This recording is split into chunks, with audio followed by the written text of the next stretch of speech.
Fala galera, tudo bom? Comigo tudo, eu espero que com vocês também. Hoje a gente está aqui para dar continuidade aos nossos estudos. A gente ainda não está na nossa aula ao vivo, mas logo logo a gente consegue, viu? Eu sei que tá com bom tempo que eu digo que na próxima semana, mas na próxima semana, se Deus quiser, vai dar tudo certo. Tenho muita fé em Deus que sim. Desde já, dar aqui o meu abraço, obrigado pela companhia de vocês. Queria agradecer também em especial essa galera aí do segundo ano, que na semana passada fez aí um movimento, né?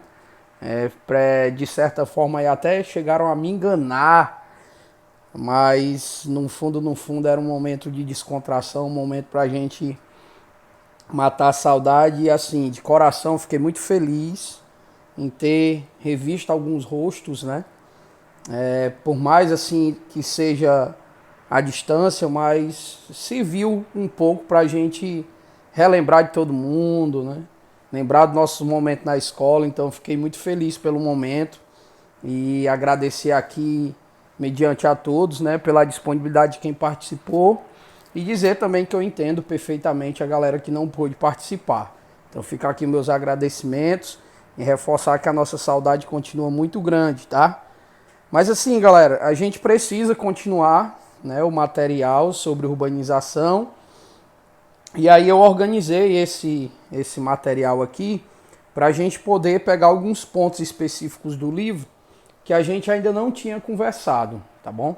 A gente fez uma geral, né, sobre a urbanização a nível global, fizemos uma geral sobre a urbanização a nível Brasil, e agora a gente vai especificar um pouquinho mais essa urbanização num formato geral e entender um pouco, né, como que a cidade, que basicamente é um elemento, é uma característica comum desse processo de urbanização, já que é na cidade, a gente pode dizer que basicamente se concentra a maior parte da população para que possa gerar esse processo de urbanização que a gente vem conversando. Então a gente vai fazer aí um pequeno histórico de como que a cidade ao longo dos tempos ela foi se organizando e qual a sua função, né, diante de cada momento histórico desse. E vamos fazer aí uma pequena comparação entre como é o processo de urbanização nos países desenvolvidos e como que esse processo é caracterizado nos países subdesenvolvidos, tá bom? Não esqueçam que aqui do lado na TV tem um QR Code que vai dar para vocês aí o link, né, para baixar a imagem que nós estamos trabalhando aqui. Não esqueçam de deixar a frequência de vocês nos comentários, tá? E ainda, se tiverem alguma dúvida, manda para mim no Zap que eu estarei à disposição de vocês, tá bom, galera? E aí eu queria reforçar o seguinte: se vocês realmente tiverem dúvida, galera, por favor, manda lá no Zap, tá?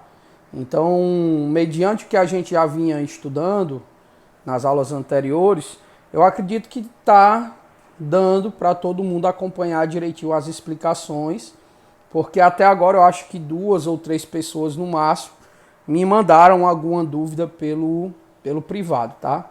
Então não esquece. E assim, galera, outro detalhe. Tipo, se você mandou essa dúvida e eu não tirei, é porque eu recebo muitas mensagens e acabo perdendo algum. Então manda lá de novo, me lembra, tá? Porque constantemente dá esses bugs aí. Eu acabo deixando de ver, mas sempre que eu vejo eu respondo logo de imediato, tá bom? Então são esses os 3 pontos aí que vocês precisam considerar. O QR Code, que vai dar direito aí o mapa mental que a gente fez aqui. A frequência lá nos comentários, não esquece, tá? E se tiver alguma dúvida, manda para mim no Zap, que eu vou estar aqui à inteira disposição para atendê-los, beleza? Então vamos nós. Galera, a nossa aula de hoje, ela é uma aula sobre o processo de urbanização. A gente já tinha falado em outros momentos sobre esse processo de urbanização e hoje nós vamos fazer, digamos assim, uma pequena análise, né, de como que a urbanização ela ocorreu ao longo dos tempos, caracterizar a função da cidade, já que a cidade ela é exatamente esse espaço, né, onde o processo de urbanização ele se efetiva, e vamos fazer algumas comparações entre o processo de urbanização nos países ricos e como que esses processos eles ocorrem nos países pobres, beleza? Então vamos começar aqui basicamente entendendo essa ideia sobre as cidades, tá? Então, como eu disse, o nosso material é sobre urbanização e nós vamos fazer uma análise aí inicial, né, sobre a cidade. E aí, como diz aqui essa primeira linha aqui que eu destaquei, as primeiras cidades do qual a gente tem notícia, por isso que eu coloquei dentro de parênteses o provavelmente, né? Então acredito que as primeiras cidades elas surgiram na Mesopotâmia, que hoje corresponde ao território do Iraque, tá? Basicamente no rio Tigres e no rio Eufrates. Então acredito que por volta de 3.500 anos antes de Cristo, as primeiras cidades surgiram nesse território, tá? Que antes era chamado de Mesopotâmia e hoje a gente conhece como o Iraque. Posteriormente, nós vamos ter relatos de outras cidades que vão surgir às margens do rio Nilo, lá na África, do rio Amarelo, lá na China, e do rio Indo, lá na Índia. Então, são alguns relatos históricos que nós temos de onde que surgiram as primeiras cidades, tá bom? É importante destacar que essas primeiras cidades, elas sempre levaram em consideração a sua localização, né, e alguns aspectos naturais. E os rios, eles sempre foram basicamente o local escolhido para a instalação dessas cidades, tá? E aí a gente precisa entender que não é por acaso. Os rios eles vão, de certa forma, dar alguma vantagem, né? Desde a possibilidade de navegar, mas a gente pode ver outros elementos, digamos assim, outros benefícios, como, por exemplo, o fornecimento de água, tanto água para o consumo humano, como também para atender às necessidades dos animais que eram criados nesses lugares. O uso dessa água para irrigar, consequentemente com essa irrigação desenvolver a agricultura, além do fator pesca, né? Então os rios eles sempre foram uma boa opção, digamos assim, né? A primeira opção para o estabelecimento dessas primeiras cidades, que como eu fiz aí um breve histórico, né? Basicamente ela surgiu ali naquela região do Oriente Médio, na África e na Ásia, especificamente na China e na Índia, tá bom? Aí eu vou ampliar aqui um pouquinho a imagem para a gente ver as características dessas cidades dentro de cada idade. Vocês devem lembrar que, historicamente, né, nós costumamos dividir a ideia da história, que eles chamam de linha da história, por idades. Então a gente tem a pré-história, que é aquele momento antes da escrita, né, por volta de 10.000 anos antes de Cristo. Acho que é mais ou menos isso aí, se eu não estiver enganado. Também na Mesopotâmia. E aí, posterior ao surgimento da escrita, a gente costuma considerar a história, que é dividida em idade antiga, idade média, idade moderna e idade contemporânea. Então nós vamos basicamente ver algumas características dessas cidades em cada um desses momentos, em cada uma dessas idades, começando aqui pela antiguidade. Então as cidades, na Idade Antiga, né, ela tinha algumas características, né? As cidades das quais nós conhecemos, em cima de relatos históricos, eles tinham algumas características em comuns, como por exemplo, elas eram governadas por reis. Muitos desses reis também faziam ou exerciam o papel de chefe de líder religioso, tá? Existia uma certa diferenciação na realização de tarefas, e quando eu falo nesse sentido, a gente está levando em consideração os artesãos, né, os militares, os escravos e várias outras funções que a população tinha dentro desse ambiente, dentro da cidade. Um outro ponto também importante é que nessa antiguidade já existia a segregação espacial, tá? Essa segregação ela é caracterizada principalmente pela ideia de que as pessoas com maior nível de influência dentro da cidade, elas costumavam ocupar as regiões centrais, né? Então, basicamente, a gente pode dizer que as pessoas mais influentes viviam no centro, como acontece em muitos países, principalmente nos subdesenvolvidos. Essas cidades elas eram vistas, né, como centro de poder e também de negócio. Então, apesar da cidade ela depender muito do que era produzido na zona rural, mas o que era produzido ele era concentrado na cidade. Então, era produzido no campo, mas ele vinha para a cidade exatamente efetuar alguma relação de venda, de troca, alguma coisa nesse sentido, né? E várias cidades, alguns materiais falam até, por exemplo, Roma, já eram muito habitadas, tá? Então não é porque a gente está num período da antiguidade que não haviam cidades com população considerável, porque sim acontecia, né? Vários casos de cidades bem povoadas. Então, na antiguidade, é basicamente essas características que eram encontradas na cidade. E aí eu quero que vocês percebam que, passando para a proximidade, as coisas já mudam, né? Ou seja, na Idade Média, a cidade ela não vai ter mais a mesma importância que ela possuía na Idade Antiga. Por quê? Porque na Idade Média, digamos assim, o sistema econômico vigente era o feudalismo, né?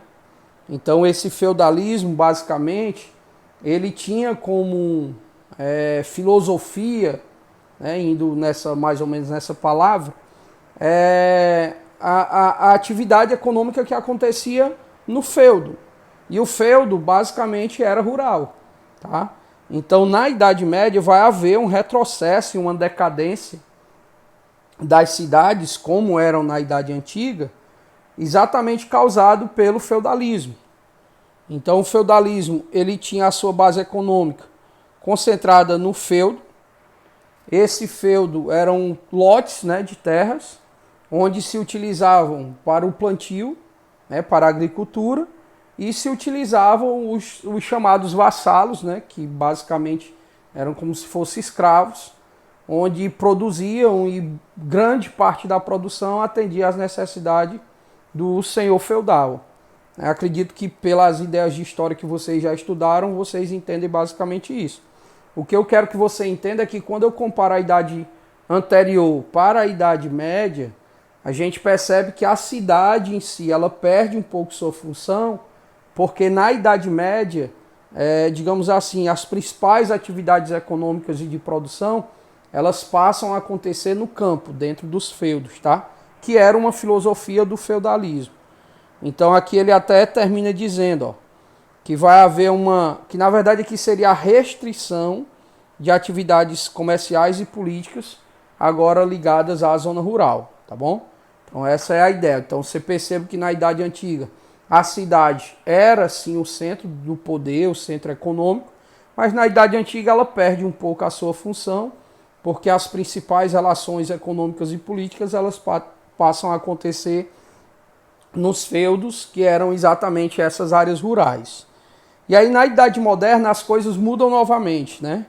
A Idade Moderna ela é marcada pelo período das grandes navegações, como a gente sabe.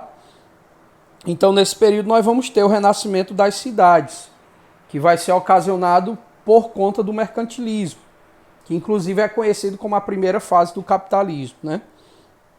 Então nesse período nós tínhamos uma economia que era baseada no comércio, e que basicamente esse comércio ele ocorria exatamente nas cidades.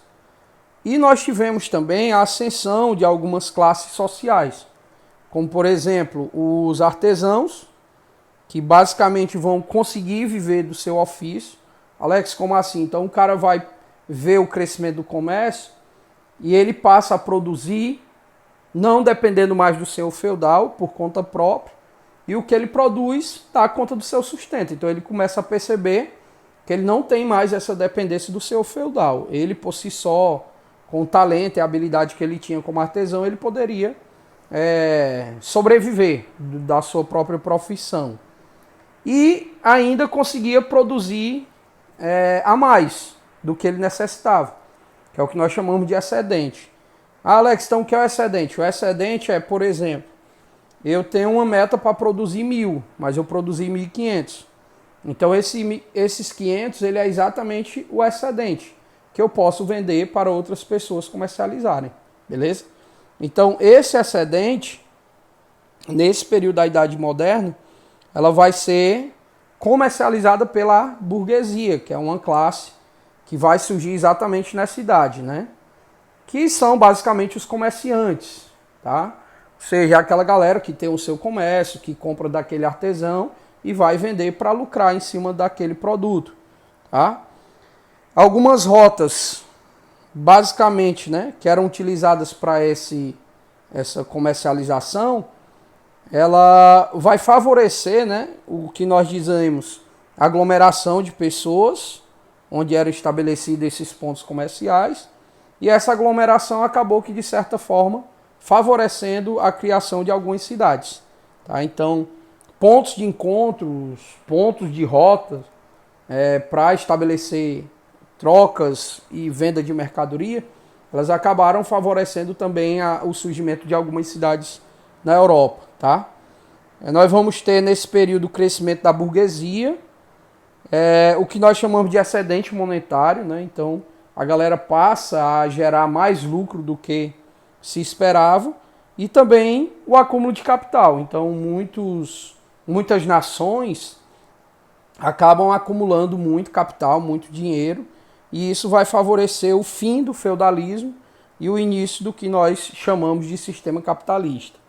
Então é basicamente nesse período aí que nós temos o fim, né, da economia baseada na posse da terra, que é característica do feudalismo, e o surgimento do capitalismo, que é essa economia focada no mercado. Atualmente, né, nós vamos ter a relação desse processo de urbanização nas cidades ligado ao surgimento da indústria, como a gente já falou anteriormente, né, em outros materiais. E, claro, levando em consideração que nesse início lá, século XVIII, né, em transição para o século XIX, nós ainda vamos ter uma quantidade pequena de pessoas que vivem na cidade. Então, como ele coloca aqui, eram basicamente 3 pessoas para cada 100 habitantes do mundo viviam na cidade. Então, ainda era muito pouco. Mas nós vamos ter, por conta da indústria, que era uma atividade que ocorria na cidade, um intenso êxodo rural, que é essa saída da galera do campo para a cidade. Então a galera estava deixando o campo e indo à cidade em busca de melhores condições de vida. E a cidade ela passa a concentrar não só a produção, né, que acontecia exatamente nas áreas urbanas, como também a mão de obra, que deixava o campo para ir à cidade. E aí nós vamos dar um destaque à Inglaterra, que é conhecido como o primeiro país a se urbanizar, né? Então, a Inglaterra, lá por volta do século XX, início do século XX, ela consegue concentrar a maior parte da sua população nas cidades. Então, isso faz da Inglaterra o berço da Revolução Industrial, o primeiro país no mundo a efetivar esse processo de urbanização. Então, vocês percebam, né, que na antiguidade, a cidade era o centro de poder, tanto econômico como político. Na Idade Média, ela perde um pouco essa sua função, porque o centro, né, tanto econômico como político, agora eram os feudos, e os feudos ficavam na zona rural. E só lá na Idade Moderna é que ela volta a ter a sua ascensão, e na Idade Contemporânea, por conta da indústria, ela vai chegar aí à sua hegemonia, como acontece ainda hoje. Tá? Aqui eu coloquei só algumas imagens para que vocês pudessem ver aí alguns detalhes das primeiras cidades da Idade Antiga, ali às margens dos rios. Depois na Idade Média, onde ele mostra aí bem essa relação entre os vassalos e o senhor feudal, né? E depois já uma cidade industrial que vai se organizando até chegar nos dias atuais. Agora a gente vai fazer aqui um comparativo entre as características do processo de urbanização e das cidades, é claro, né, entre os países desenvolvidos e os países subdesenvolvidos. Vou tentar colocar logo a imagem completa aqui para a gente não ter... Cortou ali, né? Mas deixa eu tentar. Pronto, aqui dá bom. E está dando para todo mundo ver. Então assim, galera, aqui vem um detalhe interessante que talvez muita gente nunca parou para pensar ou para perceber, né? A gente já conversou em aulas passadas que a urbanização nos países desenvolvidos, elas aconteceram de uma forma diferente quando comparado com os países subdesenvolvidos. Então a gente diz assim, que nos países ricos, desenvolvidos, a urbanização ela foi mais lenta, né? Lembra que a gente falou sobre isso em materiais anteriores. A Inglaterra, por exemplo, levou 2 séculos para efetivar a sua urbanização. E isso fez com que as cidades, agora planejadas, pudessem desenvolver infraestrutura, digamos assim, ideal para atender às necessidades da população. Tá? Então você imagina assim, quanto mais tempo você tem para se organizar, menos problemas você vai apresentar futuramente. Agora, se você tem menos tempo para se planejar e receber essa galera, que é o caso dos países subdesenvolvidos, mais problemas vocês vão desenvolver. Então imagina assim, imagina comigo se eu chego e peço para vocês realizarem um trabalho, né, de pesquisa e dou para vocês 1 mês para fazer esse trabalho. Agora pensa se eu chego e dou esse trabalho apenas 1 dia. Não, galera, pronto, eu passei agora, vocês têm que me entregar amanhã sem falta. Então, o que eu dei 1 mês, é claro que ele tem mais condições, isso não quer dizer que vai sair nesse formato, né? Você pode deixar para a última hora também, então é uma questão mesmo de foco. Mas se você passar o mês todo se dedicando para esse trabalho, a possibilidade de você ter um trabalho efetivamente satisfatório, com erros mínimos, é bem maior do que o trabalho que eu passei hoje e já quero amanhã. Da mesma forma, as cidades. Então, nos países ricos, como isso foi mais demorado, houve tempo para se planejar, desenvolver estruturas que atendessem melhor a população. Nos países subdesenvolvidos, o tempo foi mais curto, como por exemplo no Brasil, 40 anos. Muitos desses problemas não houve tempo para resolver e ainda hoje nós encontramos cidades com uma série de problemas que inclusive será assunto das nossas próximas aulas, né, dos nossos próximos materiais. Então assim, galera, o que eu acredito que muita gente nunca parou para analisar é que a cidade nesses países ricos e países pobres, elas têm uma característica bem diferente. Então vamos começar pelos países ricos, ó. Professor, você não errou esse texto? Não, não errei, é desse jeitinho mesmo, tá? Nos países ricos, países desenvolvidos, o centro aqui, ó, é onde fica a população que trabalha. Essa população, como ela tem que ficar próximo de onde trabalha, ela basicamente aluga uma série de prédios que existem no centro, tá? É no centro que acontecem os principais problemas, ligados principalmente à violência, ao tráfico e outras questões. E esse centro, ele favorece melhor a atuação do governo. Então vamos lá, eu vou dar um exemplo aqui bem a cara do professor Alex. Vou fazer uma pergunta. Galera, você já viu o Batman, ou você já viu o Homem-Aranha, correndo atrás de bandido numa fazenda? Ou numa área de periferia? Não. Onde que o Batman atua? Nos grandes centros, nos grandes prédios. O Homem-Aranha, se fosse uma casinha baixa, como é que ele engancha lá a teia dele? Entendeu? Então, nas cidades dos países ricos, a população mais pobre, ela tende a ocupar mais as áreas centrais. Tá? Por quê? Porque é uma estratégia, é planejamento. Quando eu coloco essa população mais próxima de onde ela trabalha, ela se torna menos dependente, por exemplo, do transporte coletivo. Entende? Se acontece um crime ou qualquer outra situação, as ruas, elas são totalmente interligadas e a polícia, por exemplo, consegue agir a tempo para que esse bandido ou esse criminoso ele não fuja ali dos arredores, tá? Então, quando você assiste filmes policiais, o cara diz, ó, fecha tal rua, ele está em tal direção. Então eles vão fechando, até que tem uma hora que o carinha não tem mais para onde sair. A pessoa escapou, mas é filme, aí ele escapa mesmo, tá bom? Então, nos países ricos, o centro, ele é ocupado exatamente pela população mais pobre, ok? Aí você já percebe que existe uma diferença em relação aos países pobres como o nosso, tá? Já a periferia, ela é ocupada exatamente pela população mais rica. Isso mesmo. Essa população que tem condições, elas compram terrenos mais afastados do centro, até para fugir desses problemas, dessa barulheira que é o centro das grandes cidades. Tá? Então eles vivem em áreas mais afastadas. Né? Então ela é ocupada principalmente pela uma população mais rica. Essa população, é claro, ela não depende do transporte público, então ela tem o seu próprio meio de transporte para ir até o trabalho. E também são áreas que apresentam menos problemas sociais, o que de certa forma também facilita a atuação do governo nessas áreas, né? Então fica aí a dica, se você tiver um primo, né, que foi morar nos Estados Unidos, por exemplo, ele diz, chapa, eu moro aqui bem no centro. Cara, ele tá morando junto com a galera mais classe baixa mesmo, entendeu? Agora, se ele tá na periferia, aí o negócio já é outro nível, porque essa periferia geralmente é onde fica a galera mais rica. Isso não quer dizer que não existe uma população classe média ou classe baixa na periferia, mas não é a periferia como nós conhecemos assim. Aqui é um pouco mais afastado. Por exemplo, todo mundo odeia Cris, né?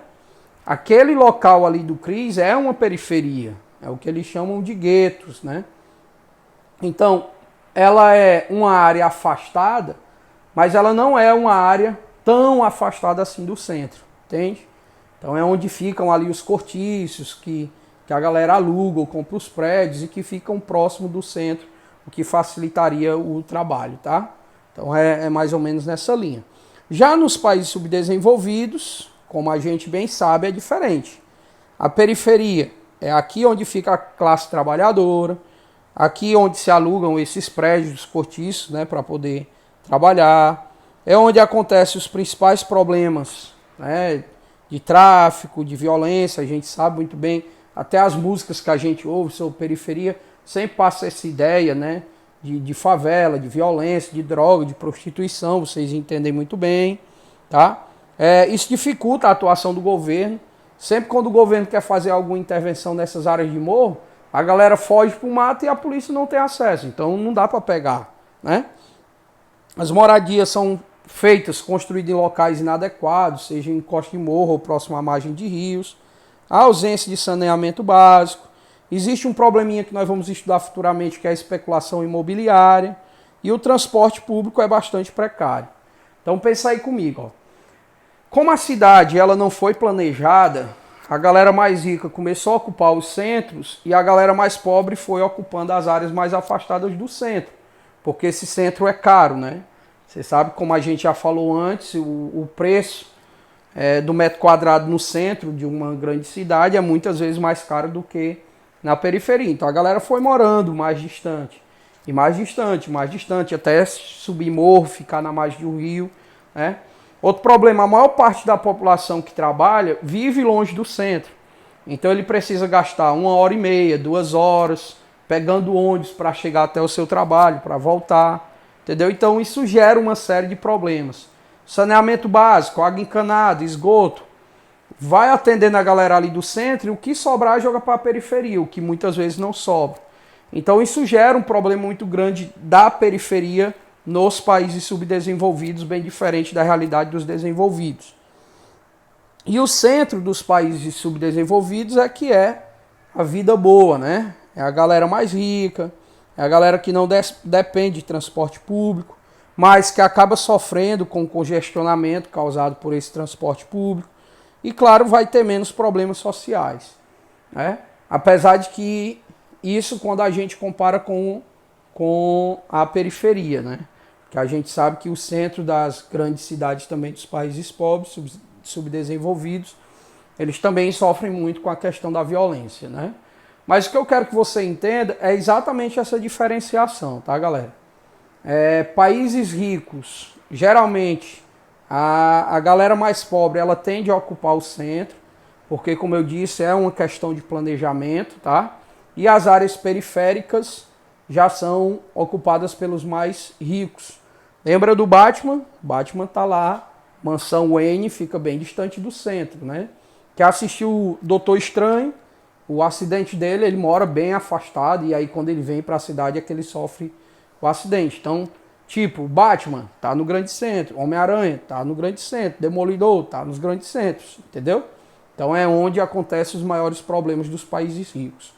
Aqui no Brasil, claro, a gente tem problemas nos grandes centros, mas infelizmente é a periferia que sofre com, digamos assim, com os problemas mais graves, tá certo? Então, galera, esse era o nosso material de hoje. Eu espero que os senhores e as senhoras entendam, tá? Tá bem resumido, mas tá bem em cima da ideia daquilo que vocês precisam entender, beleza? E se tiver alguma dúvida, ó, manda pra cá que eu estarei à inteira disposição em atendê-los, beleza? Galera, valeu, brigadão pela companhia de vocês. Espero que o material ajude mesmo nos estudos. E a gente se vê na próxima aula, se Deus quiser, tá bom? Fica aqui o meu abraço, que Deus abençoe vocês, a família de vocês. E até a próxima. Tchau, tchau.